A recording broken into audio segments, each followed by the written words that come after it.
guys, pagkatapos karga, siyempre, drive tayo, papuntang kusina.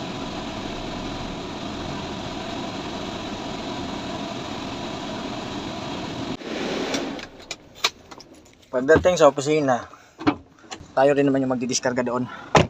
Hindi tulad nung una, yung driver namin nung una, drive lang talaga siya. Ngayon, pag hindi ka tumulong, hindi mapapabilis yung trabaho. Kaya tulong na lang talaga.